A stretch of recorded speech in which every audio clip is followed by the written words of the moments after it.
Avoir.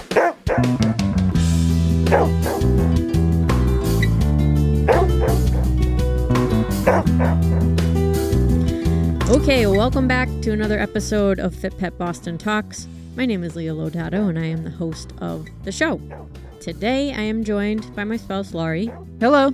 And we are going to debrief about what's been going on lately and also talk about something very specific. And if you're someone who lives in the Boston area, you may find it interesting because right now we have a huge court case going on right now, Laurie. It's huge. It's a huge court case.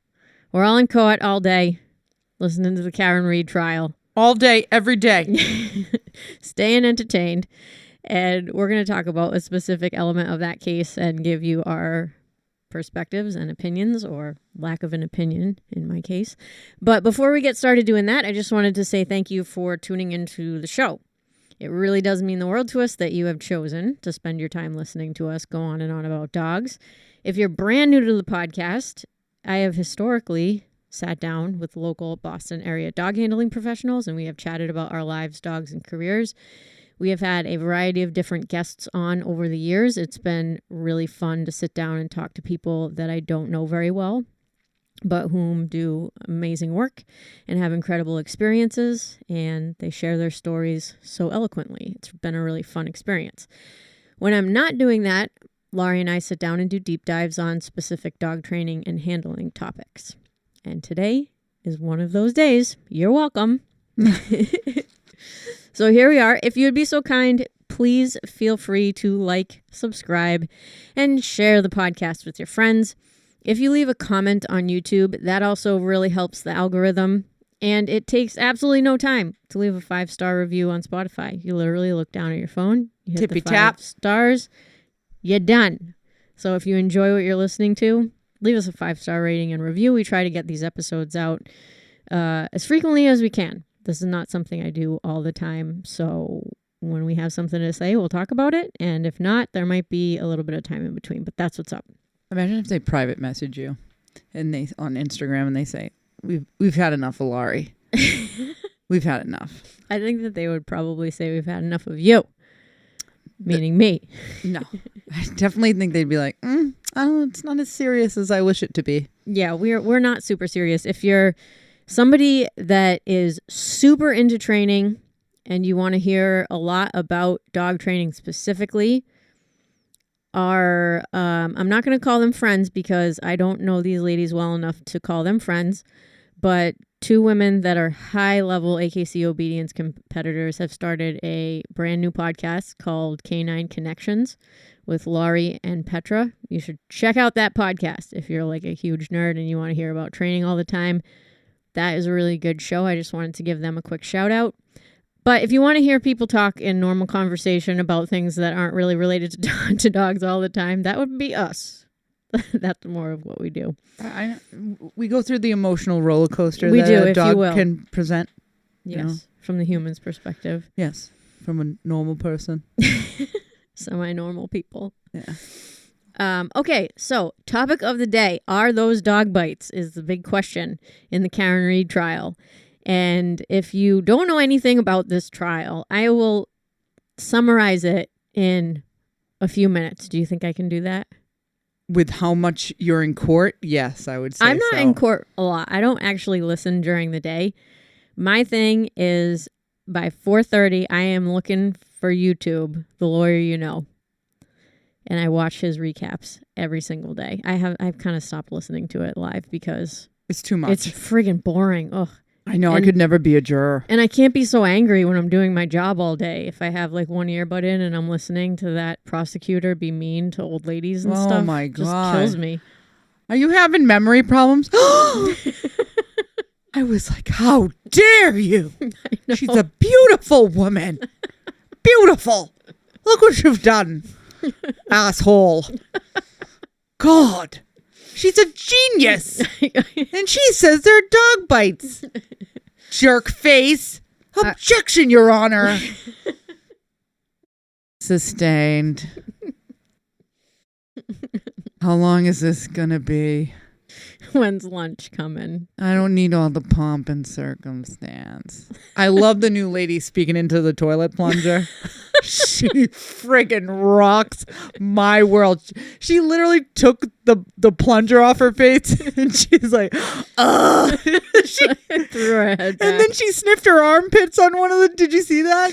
No. Amazing. She did. She kicked her head back. She went, ugh. And then with the end of quote, Jairus, if you want to just get up and stretch. And then, and she like,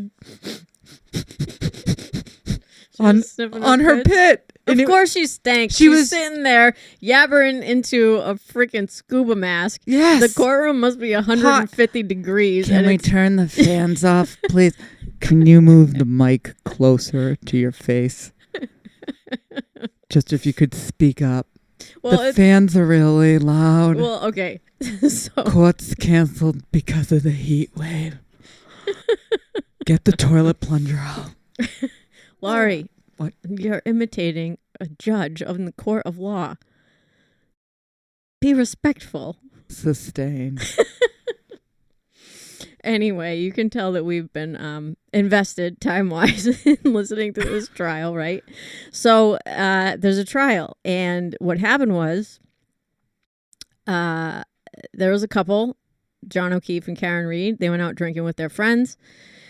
After a night of heavy drinking, they decided to go to one of their friends' houses that they were out with during the night, and somehow poor John O'Keefe wound up dead on the front lawn of this person's house. And police officer. Yes, he was a police officer. John O'Keefe was a Boston police officer. And the state of Massachusetts is pressing charges against Karen Reed, accusing her of backing up, running into John O'Keefe, and killing him. However, the injuries that John O'Keefe sustained there were two big ones, besides some other cuts and scratches. He had a blow to the back of his head, and he had these very strange-looking scratch/Wolverine marks on his right arm. And as we're talking, we have a picture of the scratch marks up on my computer screen. We don't do video at the podcast, so you'll have to go on your own time and look at these photos of his arm. They're all over the internet. So the question is, where did those scratch marks come from? And the state is arguing that the scratch marks came from the car that Karen Reed was driving. The taillight. Had a blown out taillight. And the taillight was blown out some time between when they left the bar and when she woke up the next day. And so the state's arguing that all those scratches are from the taillight. And the defense is arguing that those scratch marks could be from a dog bite or scratches. And this week they had their expert come on the stand and testify to these scratch marks being from a dog. And the homeowner where John O'Keefe's body was found happened to own a German Shepherd.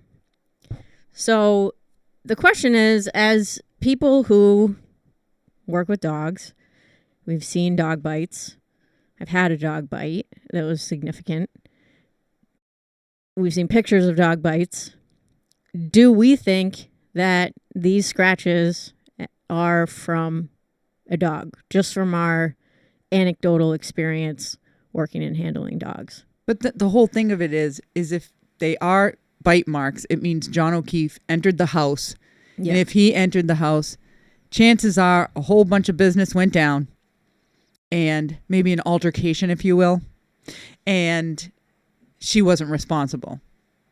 Right. He went inside the house, went back out again. Right. That's why there's so much kind of riding on these experts who are giving their opinion about whether or not they think that these scratches came from dog bites or whether or not they think that they came from someplace else. So there's kind of a lot riding on where these injuries came from. So, Laurie, looking at the photo and thinking about this for a while now, that it's all anybody talks about, do you think that those marks are from a dog? Yes. That's how just answer yes or no. Really, they ask that all the time. It's to the point when they have a witness and the witness just answers the questions. You're so happy. You're like, look at that that person knowing everything. Just answering honestly instead of just lying and lying all the time. Yeah. So yeah, I think they're bite marks. Do you disagree with me, Leah? So here's the thing. I certainly have less experience with dogs than Laurie does. I can say that they don't look like any dog bite that I've had or somebody that I know has had, clients had, and sent a picture or I've seen it. They don't resemble anything that I've seen. But I can say that the dog bites that I have seen are all very unique. And these marks do have some of the same characteristics. I think for me, the big characteristics that this is missing are puncture wounds. So, like, I got bit by a dog on my leg, and I won't talk about the circumstances at all. And it was, I would say it was a weak bite. So the dog tagged me, ran up the leash and grabbed onto my leg and tagged me through my pants. My pants did rip. There was a hole in my pants where the canine went in, and that tooth did not make a puncture. It scratched as it went in. And so there was blood. And it was about maybe 4 millimeters scratch. But my leg had a hematoma on it the size of like my whole thigh. It was like unbelievable. And it was like one big scratch, a couple super superficial scratches, like really small scratches from the teeth, a little bit of tear on my leg, on my pant rather, and a lot of swelling and a humongous bruise. And the dog bites that I've seen pictures of and the clients have had, I've always noticed a lot of bruising with a dog bite, just because I think there's just so much going on there when the dog actually bites. And in these pictures, there just isn't any bruising whatsoever. So that would be like my question for the woman who testified, who was like a brilliant lady, a older woman who had enough experience to make anybody feel like they are just lazy pieces of crap. And she's a dog bite expert. Like, she'd written papers on it. So I feel like if she says that these are dog bites based on her experience and really knowing a lot about the topic, like, I would tend to believe her. But those are like my thoughts about these injuries here. Well, I think they're dog bites. Yeah. And I think that it looks like a bite from, I've been thinking about this.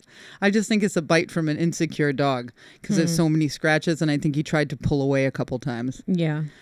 And I think that there was a ruckus because sometimes if a dog bites and the person has somewhat of a handle on the dog, they might be yelling. And if that dog is sensitive to their owner yelling, yeah,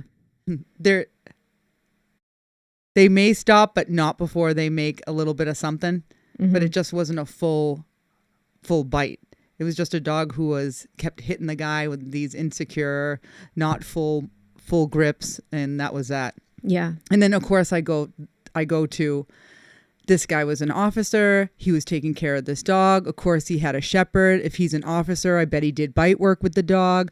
The dog targets on the arm all the time. Isn't this his right arm? Yeah. He's probably wearing they probably have their right arm sleeves, and they're always doing bite work. And he's an officer, and we all have testosterone issues. And so they're probably, trying it out with the dog, because who doesn't want, when you're in the police force and you get a German shepherd, you're going to do bite work with the dog, whether the dog's good at it or not. Yeah. And if you don't do anything, then you can't like fix a dog's grip or anything like that. Or maybe the dog is just a little nervous and you get these marks on you. Yeah. And he had a hoodie on. Yeah. With punctures in the hoodie. Yeah. So the cloth with the on fabric hoodie. Pushing out. Yeah. Mm-hmm. Just didn't get a good mark in there. Yeah. I think that there's a pretty strong argument that those are dog bites, and like the circumstances. Look at the swelling. You were not supposed to look at the picture on the right because that picture was not in evidence. Look at that though. Yeah, but it's not really near the. I don't want to talk about that. Why? I thought you wanted to talk about Karen Reed. No, I do, but I want to look at the picture that the jury is seeing. And yeah, the picture on the left, not the picture on the right. Yeah, there's swelling there. I know there's. He has a Popeye forearm. I understand that, but that picture was not in evidence. So maybe that could be like, you know how they talk about the blood pooling after a person dies and they're laying there. So I don't know what that is. So I don't want to assume that that is swelling from the injury if it wasn't. But anyway, it's really interesting because reading through the comments when somebody posts a YouTube video or whatnot, oh my God, everybody thinks that they're a dog expert because they own a dog. I am not a dog expert. It's just hilarious. Like sometimes the comments that people put, and like when you're watching a YouTube, if it's live, they can put a super chat, and it's so funny to watch because people will write super chats and you're supposed to like ask a question to the host. And there's a lot of lawyers that are commenting on this case, which is very interesting, I think, for them to go out of their way and give their opinion about it. But lay people will make a comment and pay money to the person hosting the YouTube channel to basically just tell their story about their dog. Yeah. or like what happened to them when they got bit by a dog. And it just cracks me up every time because it's like, oh my God, no one cares. And the dog's name is Chloe, right? The shepherd. Yeah. That lived at the house. And they quote unquote rehomed the following day. That's not strange at all. That's not strange at all. Just looking at that, I'd be like, that's not strange that you broke down your entire basement. You redid it. And then you sold the house and got rid of the dog. Yeah. Yeah, I know. It's very sus. But wait, a woman commented, I was dying, and I don't know where it was now. It was to the effect of this, and I'm sorry if I'm giving her an accent that she doesn't have. Oh my God, I'll tell you what that poor dog was doing. That poor Chloe, what happened was that he was outside and he fell. And Chloe went out there to try to save him and grab his arm and drag him back into the house. I'm like, oh my God. Are you kidding me? I know. Literally. And it was a snowstorm. I think it's, okay, this is also something that I find hilarious. People that are saying online that it was some other animal, like a coyote or a fox or like something else, like was chewing on him as he was laying out on the front lawn. Let me tell you, animals do not go out when it's blizzarding. So when this whole thing happened, it was blizzarding. Like, is that a word? Yeah, I just made it up. Outside. I'm like, animals are in, like, I remember this past winter when it snowed and iced and all that. There was a couple of days with like fresh snow. And one of the things that I noticed, because I'm always looking for animals, there were no animal tracks in the snow for a good like 2 days after the snow fell. I'm not saying that they're not out. I'm just saying that I noticed zero tracks because I look for dog tracks. I look for coyotes and everything. And I see a ton of coyotes in the winter just because you can. But it was funny to me after it snowed because there were a few mornings this winter where it would snow overnight and then I'd get out right in the morning and I could walk because it was plowed and whatnot. And the animals, they're hiding in bad weather. They're not running around when it's, 30-mile-an-hour winds and it's like. There were people coming and going to this house all night because there was a party there. Yeah. The case is very sus. This trial is so weird. And then there's some guy driving around a plow truck called the Franken truck. The Franken truck. Because Massachusetts. Yeah. Because that's who we are. Yeah.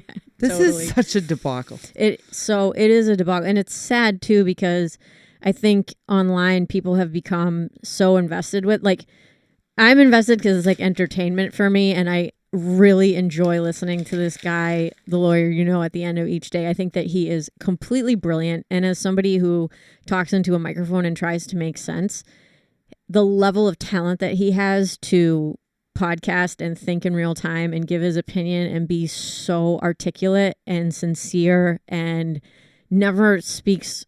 I mean, the way he stays in the middle is so.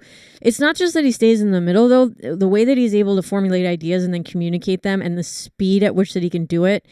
Sometimes I watch videos on YouTube at 1.5 times speed. I could not even imagine listening to this guy on a faster speed because he just talks so fast and his ideas are coming out of it. Like, he can read a comment, be answering that comment, and as he's answering, he's reading another comment that he's getting ready to put on the screen, and he's doing it all in real time. And I'm thinking to myself, it would take me a second to just sit and read that and then give an answer. And this kid can just, he's so fluid. And easy to understand. I really enjoy listening to his recaps. I think that he might be somebody that I listen to outside of this case. I think he's that good. And it's so interesting because when you watch some of his other cases and he puts the court feed up on the screen, the courtrooms are so spacious and beautiful. They almost look like these beautiful auditoriums. You can Not hear. in Massachusetts. In Massachusetts, it's literally like, it has to be a building It's a Dutch oven. And it's this tiny room. And you can tell everybody's just like sweating to death in there. Yeah. They have one camera angle, one camera guy that like kind of knows what he's doing. And I'm like, oh, if I was a juror, I'd just be like, I want to go home. I wouldn't be a good juror at all. I mean, I can't sit and listen. The Arca talk with the guy who dressed up, he painted himself like a Smurf and then was smashing his arm against the tail light to try to show where the arm could have landed to break the tail light, proving that she hit him. I was over it. yeah, I don't know if I could do it either. I mean, These guys are the other guys too that the defense called. What a genius. Dr. Dimples. I don't know what his name is. These people are so above me yeah. with their education. Oh, and then halfway through, can you just give me the cliff notes? Yeah. I think I know. I can't. It's like I can't listen to it anymore because it's exhausting and I can't follow it well enough. And it's like I can't imagine sitting there being hot, trying to take notes, trying to remember everything. And then when you listen to the lawyers rehash something, the lawyers have a completely different perspective on it than like a regular person has. And I see how my perspective is not close even to what to what they are thinking. Yeah, they would be giving me way too much credit. Yeah. Because once I listen to them, I think, oh, I never saw it that way. Yeah. And then your brain starts to think like a lawyer, but you're not. And it's the next day I'm right back to being a normal person. I can't. I'd be taking notes and I'd have my sweat marks all over the paper. I'd be trying to talk to Larry across the way.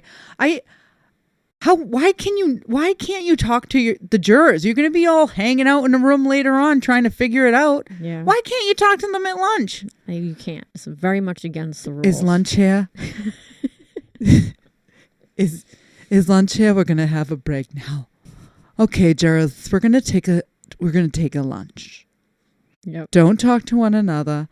Don't say anything to anyone. Don't turn on your phone. Don't watch TV. How can you not see any of this stuff or talk about it with your family? I know. Then my friend Liz tells me there's a huge billboard in, I don't know where it is, on 95 that says Free Karen Reed because it's this huge movement now. Somebody paid for a billboard. Yeah. How can you not see how can you that? even drive home? My eyes! My eyes! My eyes! I know. What are you supposed to do? It's like I open my phone. I follow NBC 10, WBZ News, CBS, all Boston. I follow those three on Facebook. Every day, the first thing that comes up when I open my Facebook page is the Karen Reed trial from all three of them. Mm-hmm.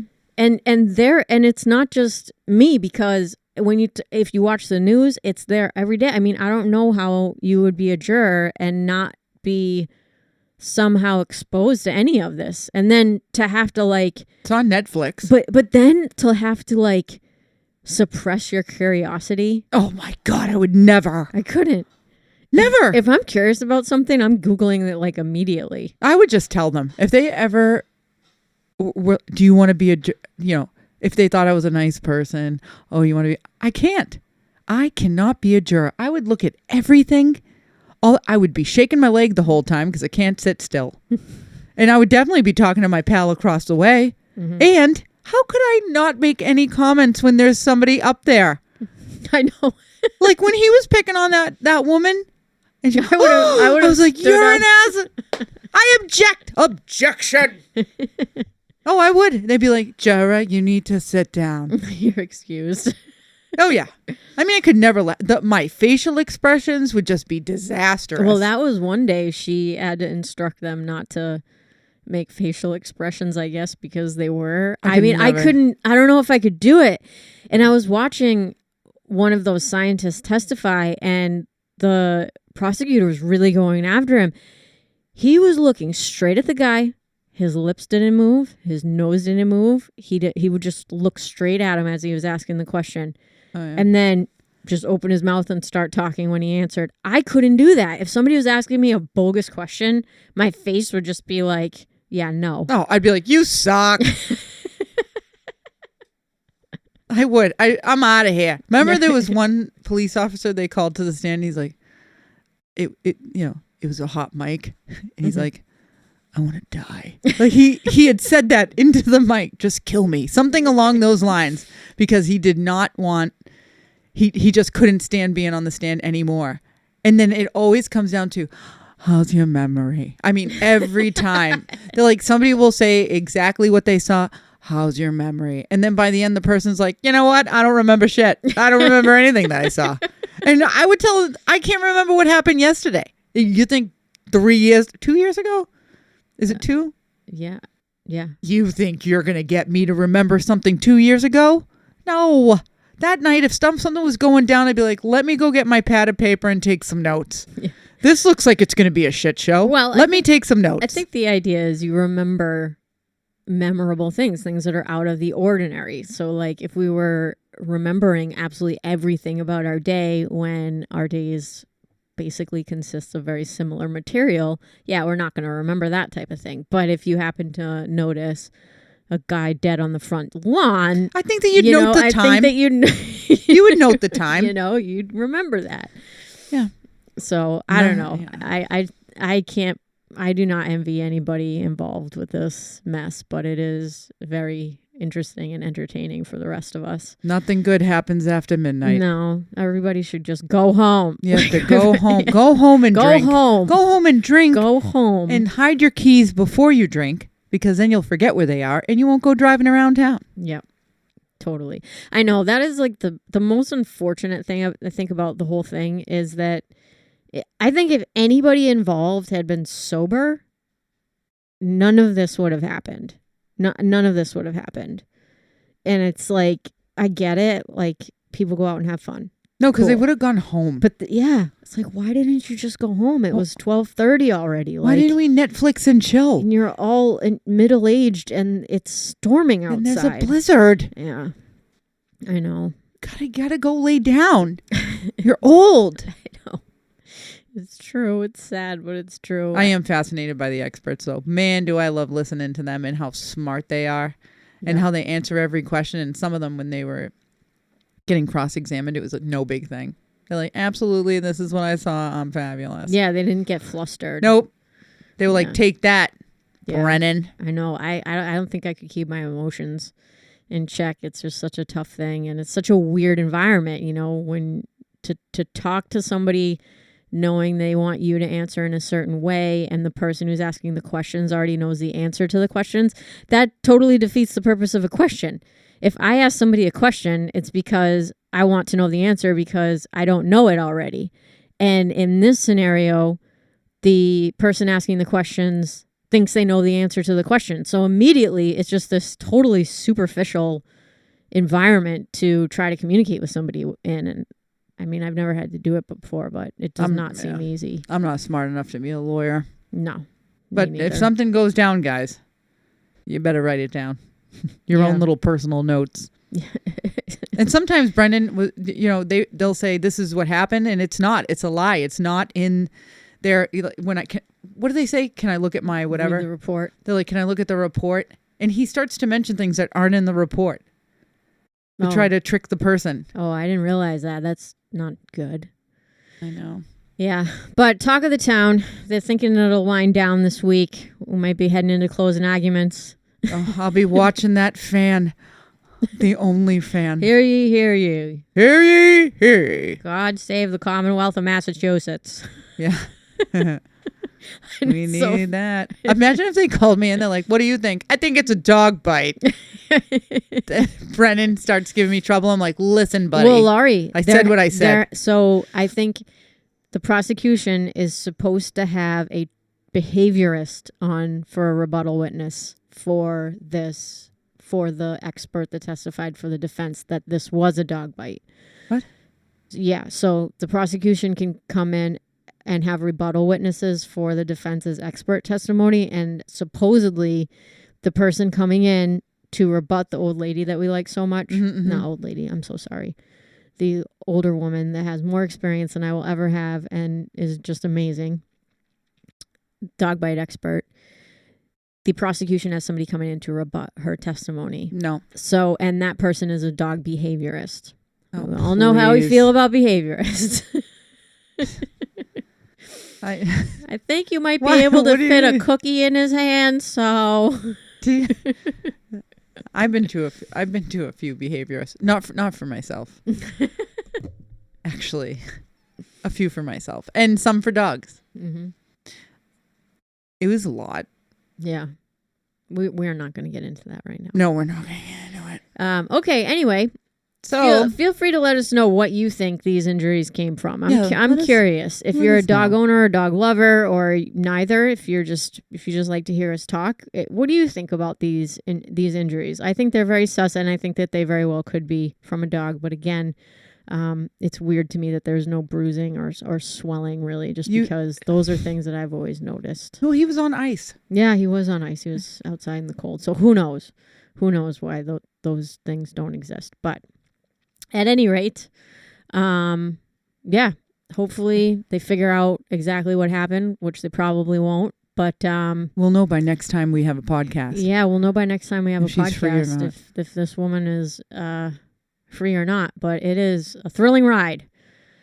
Anywho, you have anything else to say about this, Laura, or are we winding down here? We're winding down. All right. And this weekend, yesterday, we had our big photo shoot. Yes, we did have a photo shoot this weekend. Our next big photo shoot that we're putting out, and we put a teaser up on our Instagram stories, ABC Dog Training, FitPet Boston Talks, This Dog Lady, Melissa Molander, Catherine O'Hara, Penny Piper Therapy Dog. Frig, what's the whole name? That's good. Whatever. You're going to see it on ABC Dog Training, and you're going to see everyone tagged. So Catherine, Melissa, me, Leah, and Robbie Rocco. Yeah. He helped us take the picture this time. We had a fun time. Mm-hmm. Making Laurie's dreams come true. I know. I had a lot of help. I'm so glad that everyone dedicated their time. Time is so precious. The fact that, they gave up their afternoon of activities to spend it with me and my psychotic ideas. I hope everybody loves it. I hope it's going to be as big as the nativity scene, even though I had no idea what was going to happen with that. So I hope everybody enjoys it. Just keep looking at Instagram, keep checking out our pages, and please, if you love it, share it, just because it's going to be so amazing. Yeah. You got to share that amazing. It's quite creative, I must say. Laurie has some very creative ideas. For months, man. Yes, and then it takes her months to plan these photo shoots. And get it all together. Yeah, so they're really, really fun. And that's all. All right, folks. Hope you have a wonderful week, and you'll hear from us next time. Thank you.